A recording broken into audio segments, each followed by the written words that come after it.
Michael, many of us are getting older, so you can probably tell by the gray hair here. Many of us are trying to figure out, okay, how do we keep, our brain in shape? We're trying to keep our bodies in shape, but how do we keep our brain in shape? How do we know when our brain and mental capacities start to deteriorate? I guess that's the first question. And then how do we go about building some of that brain muscle back up? Well, the second part of that's very easy to answer, but let me begin with how do we know cognitive decline is happening? If you're aging, it's happening. The critical question really is it happening in a way that becomes detrimental? And if we look at the major narratives about aging, folks will try and tell us that, after 45, it is downhill. You have to rely on something called crystallized intelligence, which is your mathematics, your linguistic ability, deep experience, so on and so forth. But the reality is, if we look at the last 10 years of neuroscientific research, there have been profound discoveries that at any age or stage, if you are healthy, you can strengthen your brain.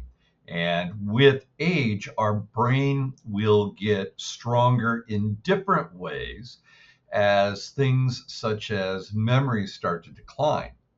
And there are tools out there today. One example is called the Brain Health Index, available from the Center for Brain Health at the University of Texas, Dallas. In 45 minutes, you can literally measure your cognitive performance, repeat that every 6 months, and know whether you're getting stronger or whether things are going downhill. But simply put, the tools for measuring your brain and the science that back it up have evolved incredibly in the last 10 years. So the Brain Health Index, was that the name of the tool? That's the name of the tool. It comes from the Center for Brain Health, University of Texas at Dallas. Takes about 45 minutes. There's no scanning of your brain or any of that involved. You can complete it online.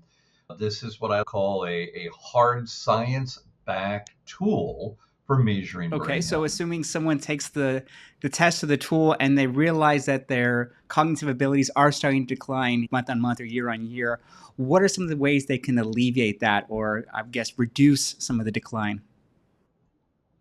Yeah, let's use the Brain Health Index as an example. If you registered for the study and did the Brain Health Index, it would provide you with online courses and training that you can do. So, in the same way we go to the gym, strengthen our biceps or our quads, you can do exercises to strengthen your brain. And they limit it to about 10 minutes a day. Very simple. With my startup, Extend My Runway, we include that brain training in what we tell folks, but we also begin by focusing on something called the Brain Health Trinity: sleep, exercise, and nutrition. And I like to say that if you try and live the second 40 years by the same rules that you lived the first 40 years, it's probably not going to go well for you. We have to change things. It gets harder to sleep. If we're working 60 hours a week and have kids at home and try and squeeze in a round of golf or something, getting in exercise 3 to 4 days a week is really hard. Let's be honest, the preponderance of processed food in our world, it's almost twice as expensive to eat healthy. And so a lot of folks won't be making the healthier choice. But the point is this: if you do not have these three foundations in place, better sleep, better exercise, better nutrition, then whatever you do to train your brain is not going to have nearly the impact.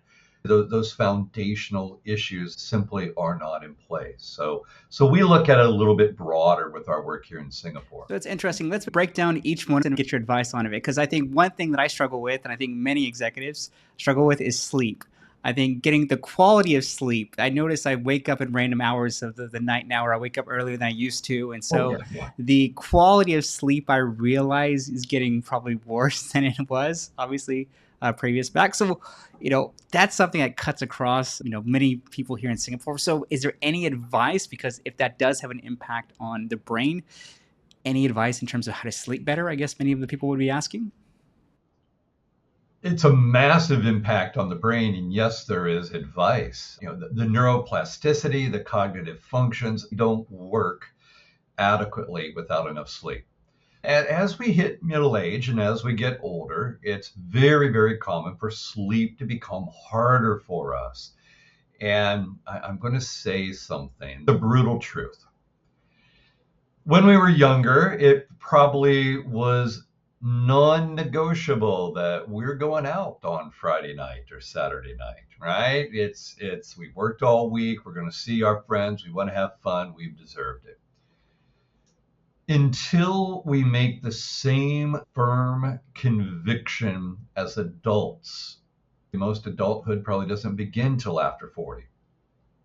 Until we make that same conviction that I will not compromise my sleep, I will not compromise my exercise and nutrition, you're going to have a hard time getting better sleep, because it's that with conviction, that discipline that gets you to bed 1 hour earlier every night, that gets you to turn that screen off. It is, I'm not exaggerating when I say blue light from your phone screen, even if you have it on night mode, is catastrophic for the onset of quality sleep. Turning the temperature 1 degree cooler, even if your spouse is complaining, I'm cold, all right? Your body has to cool to sleep.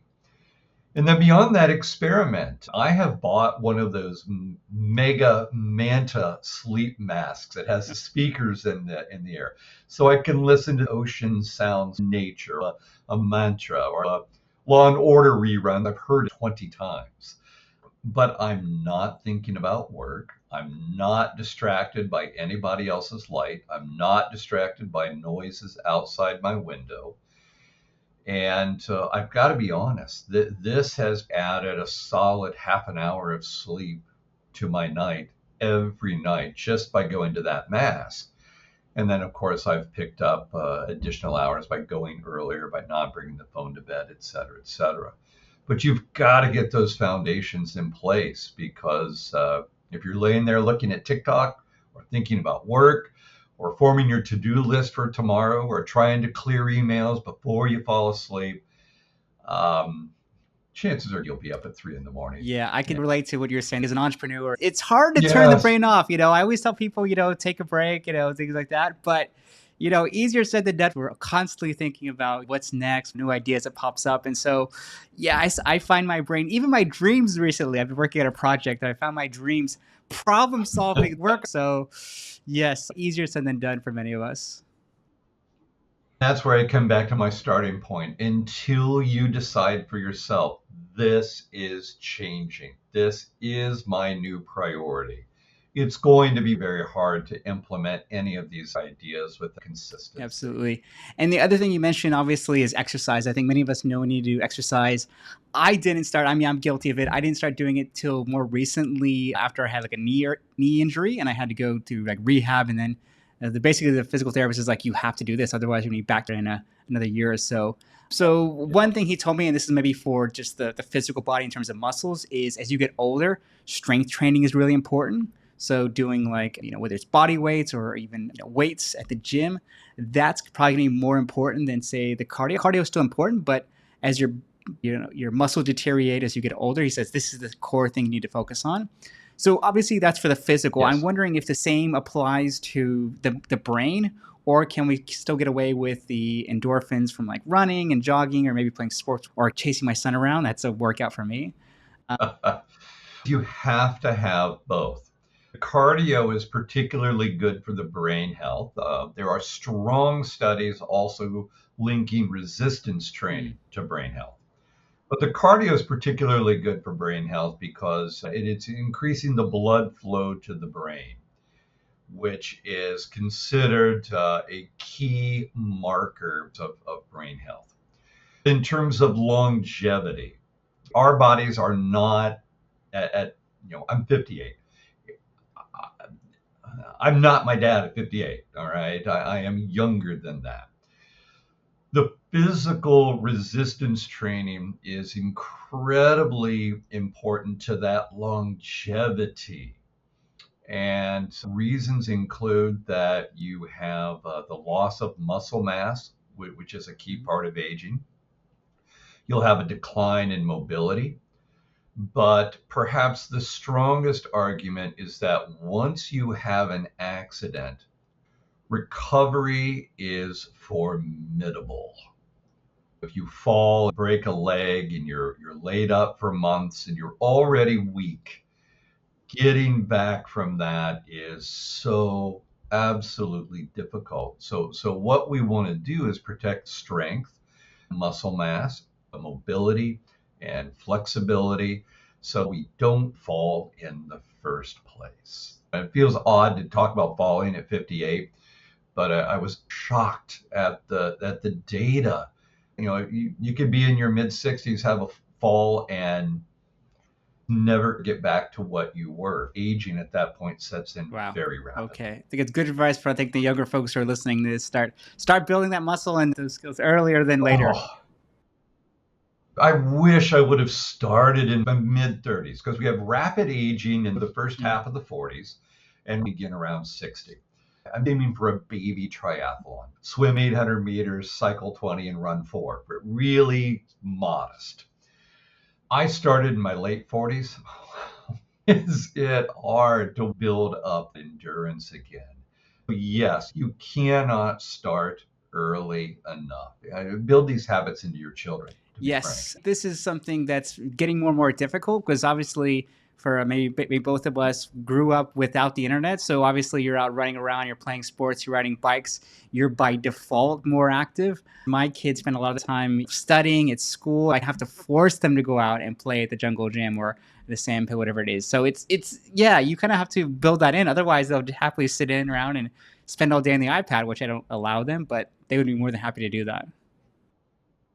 But Dad, it's a cycling game on Roblox. Isn't that the same? Exactly. I'm like, no, get outside, get some fresh air. Yes, that's No, exactly. so okay, got it. So that's exercise. Talked about sleep. The other one is nutrition. There's always research about like superfoods. Is there any truth to some of these superfoods? Are there some foods that are better for the brain than others? And how often should we be consuming these?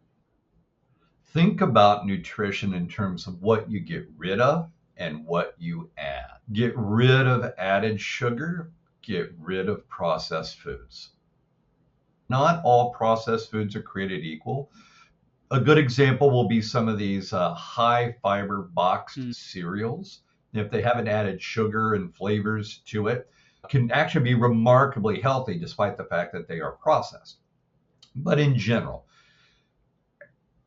added sugar, processed food, get rid of that as much as humanly possible. What do you put in place of this?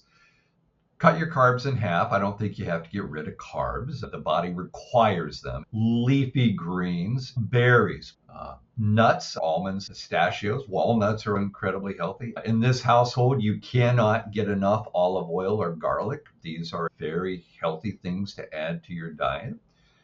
But most everything that you buy in processed form, you can find a healthier version of it in the marketplace. It's just that the costs are so much higher on these.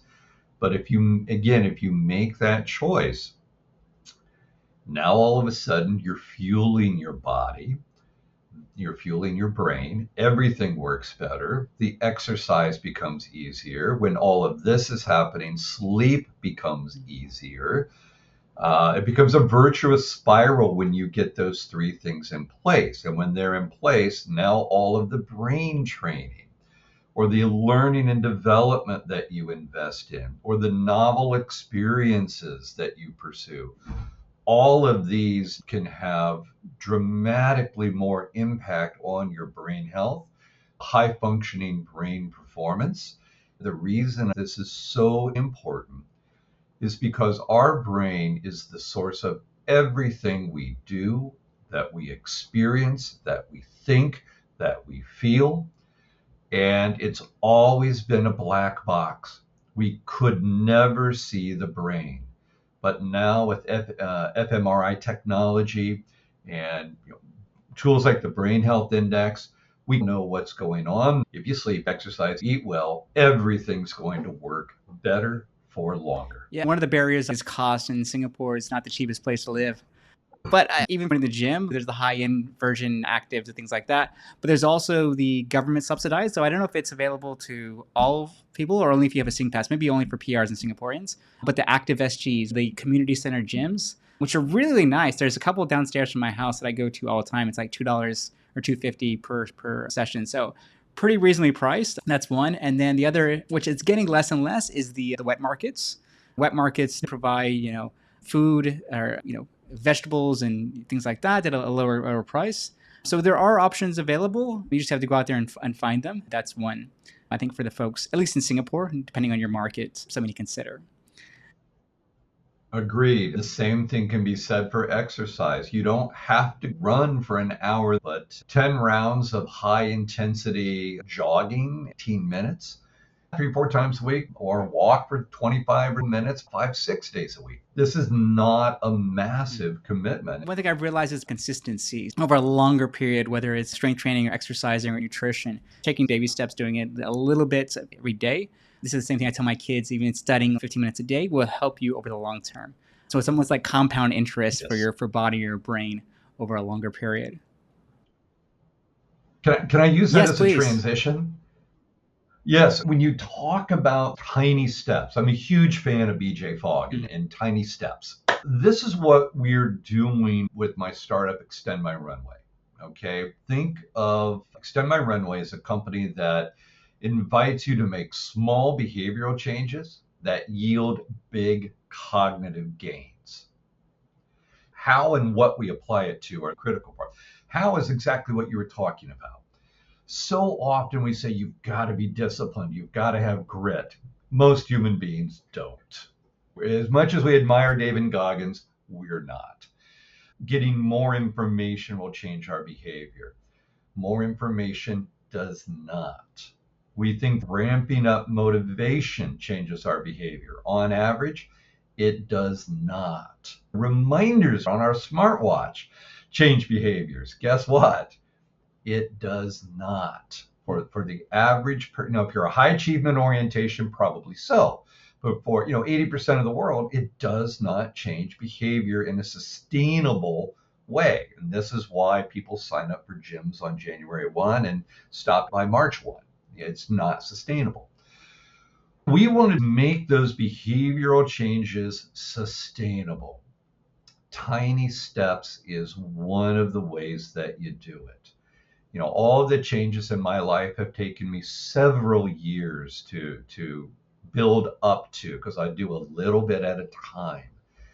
But you're better off, today getting rid of added sugars. In 2 weeks from now, you can start adding spinach and broccoli and leafy vegetables. 2 weeks after that, I'm going to start walking 5 days a week, just 20 minutes, but I'm going to walk. All right. And you don't have to radically change the world. But with these tiny steps, you will be able to see the brain gains when you repeat the Brain Health Index and see that things are getting better. Yeah, I agree. A lot of people struggle with change. I always recommend baby steps so they don't feel overwhelmed, because a lot of things we're talking about are, lifestyle, massive life changes for many people, myself included, prior to a couple years ago. It's not easy, but take these small steps and obviously it'll have, like you said, a compound, impact later on.